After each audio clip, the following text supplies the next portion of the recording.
அல்லாஹ் ரப்புல் ஆலமீன் எந்த அளவுக்கு இந்த இந்த பகுதிகளை, இந்த உணர்வு சார்ந்த இந்த பகுதிகளை பற்றி இதில் பேசப்பட்ட, நான் பாவம் சார்ந்த விஷயங்களுக்கு வருவதற்கு முன்னால் இந்த அஹ்லாக் சார்ந்த விஷயங்களுக்காக நான் சொல்கிறேன். எந்த அளவுக்கு என்று சொன்னால் அல்லாஹ் ரப்புல் ஆலமீன் யாக்கூப் அலைஹிஸ்ஸலாத்தில் ஒரு சம்பவத்தை சொல்கிறார். அதாவது அந்த அந்த உணர்வு ரீதியான விஷயத்தை அல்லாஹ் எப்படி பார்க்குறான் என்று. தனது மகன்மார்கள் எல்லோரையும் எகிப்துக்கு போகிறாங்க, அவங்க உணவு எடுத்துட்டு வாரதுக்கு. அப்போ சொல்கிறாங்க, நீங்கள் ஒரே பாதையால் என்ன செய்ய வேண்டாம், ஏன்னா நிறைய பிள்ளைகள் இருக்கிறாங்க, ஒரே பாதையால் போக வேண்டாம், நீங்கள் என்னது அபுவா முத்தஃபர்ரிகா, பல பாதைகளால் என்ன செய்யுங்க, எகிப்துக்குள்ளே போங்க அப்படின்றாங்க. இப்போ ஒரு வாப்பா இப்படி சொல்கிறாருண்டா அந்த ஒரு தந்தைக்கு ஒரு எதிர்பார்ப்பு இருக்கும், ஒரு எண்ணம் இருக்கும். அதன் காரணமாக தந்தை சொல்றாரு, ஒரு பாதையால் போக வேண்டாம், நீங்க பல பாதையால் போங்க, அல்லது எகிப்துக்கு அன்றைக்கு என்ன பல வாசல்கள் இருந்தன, அந்த பல வாசல்களால் என்ன செய்ய போங்கன்னு சொல்றாரு. இதுக்கு அறிஞர்கள் அது என்ன காரணமாக அவர் சொன்னார், கண்ணேறு சம்பந்தமாக சொன்னாரா, அல்லது இவர்கள் என்னது கொலை செய்யப்படலாம், சண்டை பிரச்சனைகள் வரலாம் என்பதனால சொன்னாங்களா, பொறாமைப்படலாம் என்று சொன்னார்களா, அது காரணங்கள் தஃசீர்கள் வருகின்றன. ஆனா இதை சொல்லிட்டு அல்லாஹ் ரப்புல் ஆலமீன் என்ன சொல்கிறான் என்று சொன்னால், அல்லாஹ் ஒரு விளக்கம் சொல்றான் சூரா யூசுஃப்ல, வலம்மா தஹலு மின் ஹைது அமரஹும் அபூஹும், அவர்கள் அந்த எகிப்துக்குள்ள தந்தை சொன்னது போல, அமரஹும் அபூஹும், யாக்கூப் அலைஹிஸ்ஸலாம் ஒரு தந்தைக்கு ஒரு முன்மாதிரி, அது தனி ஒரு தலைப்பு.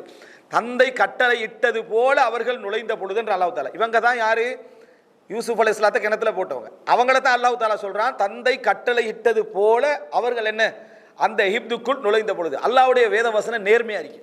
நம்ம நம்மட சகோதரனொத்தரை கிணத்துல தள்ளி நொத்தன வரலாற்றை எப்படி எழுதுவோமா, பாப்பா சொன்னது போல அவ நடிச்சு போனான்னு தான் எழுதுவோம். பிரகட்டில் எப்படி எழுதுவோம், நடிச்சு அவன் போனா அப்படின்னு தான் எழுதுவோம். அல்லாஹ் என்ன சொல்றான்டா, அவர்கள் தந்தை சொன்னது போல போன பொழுதுன்னு நேர்மையா என்ன செய்யறான்.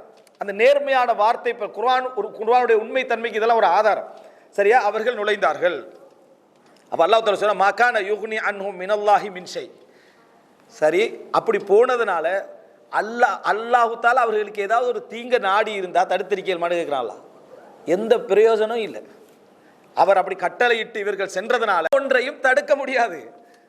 அல்லாஹு தாலா நாடிட்டாண்டா இவர் இப்படி சொல்றதுனால எந்த ஒரு ஆபத்தை என்ன செய்ய முடியாது, தடுக்க முடியாது. சொல்லிட்டு அல்லாஹு தாலா சொல்றாங்க, உள்ளங்கள் எப்படி அல்லாஹ் அறிஞ்சு, இல்லா ஹாஜத்தன் ஃபி நஃப்ஸி யாக்கூப கதாஹா, யாக்கூபுக்கு ஒரு தேவை இருந்துச்சு உள்ளத்துல, இப்படி சொல்லணும் என்ற ஒரு தேவை அவருக்கு இருந்தது, அதை அவர் தீர்த்து கொண்டார்.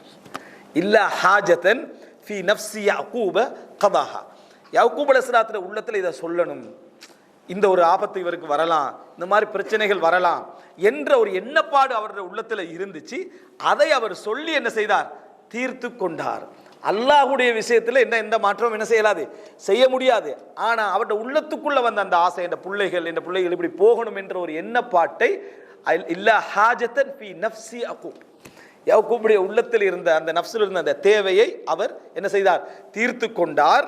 சொல்லிட்டு வ இன்னஹு லஸூ இல்மின் லிமா அல்லம்னா, நம்ம கொடுத்த அறிவால் அவர் மிகவும் அறிவுடையவராக இருக்கிறார். நம்ம கொடுத்த அறிவால அவர் மிகவும் அறிவுடையவராக இருக்கிறார். அப்படின்னா என்ன, செஞ்ச வேலை அறிவு சார்ந்த வேலை, அவர் அறிவோட தான் அதை என்ன செஞ்சாரு சொன்னாரு. அதே நேரம் அல்லாஹ்வுடைய விஷயத்தில் எதையும் என்ன செய்யல, தடுக்க முடியாது. ஆனால் அவர் அதை ஏன் செஞ்சாரு அப்படின்னா, அவருடைய உள்ளத்தில் உள்ள ஒரு தேவை, உள்ளத்தில் உள்ள ஒரு தேவை.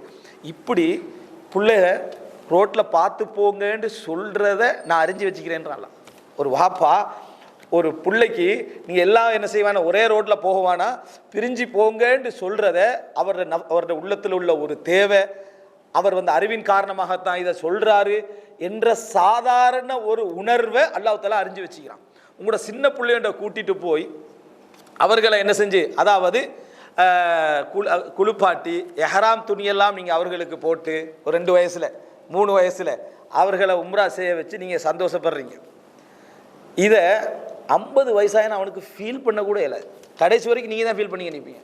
உன்னை நான் சின்ன வயசுலேயே இஹ்ராம் உடுப்பட்டி கொண்டு, அப்படியா ஃபோட்டோ ஒன்றும் எடுக்கலையான்னு கேட்பான். சரியா, ஃபோட்டோலாம் அந்த காலத்தில் இல்லை, அப்படியா, சரி ரைட்டு, அவ்வளோதான். ஏதோ ஒரு பாப்பா ஆசைப்பட்டு செஞ்சுக்கிறார், அவர் ராசிக்கு அவர் நினைச்சுக்கிறாரு, செஞ்சுக்கிறார் என்று மட்டும்தான் நல்ல பிள்ளையால் சொல்ல முடியும்.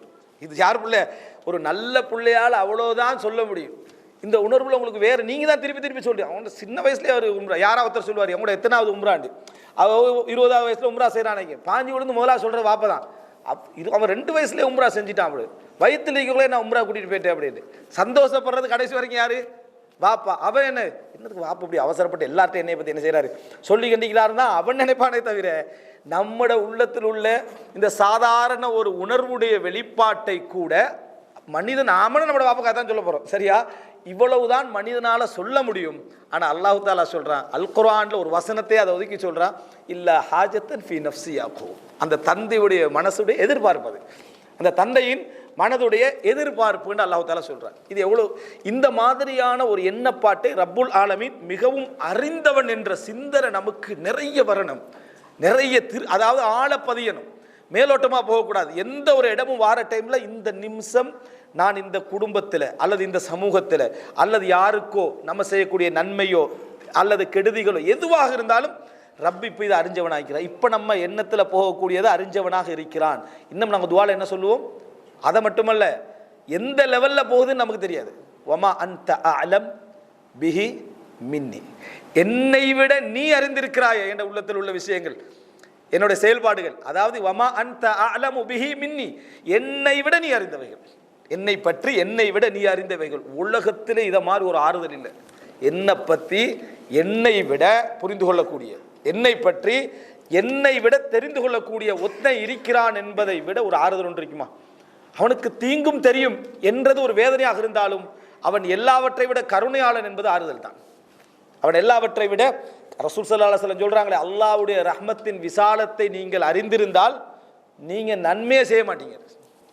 அல்லாஹ்வுடைய விசாலத்துடைய அளவை, நீங்க ரஹ்மத்துடைய விசாலத்துடைய அளவை அறிஞ்சிட்டீங்கன்னா நீங்க நன்மையே செய்ய மாட்டீர்கள். அல்லாஹ் போதுமானவன் இருந்துருவீங்க. அவ்வளவு விசாலமானவன். அல்லாஹ்வுடைய தண்டனையின் விசாலத்தை நீங்கள் அறிந்திருந்தால் உங்களுக்கு எந்த நன்மையும் பயனளிக்காது.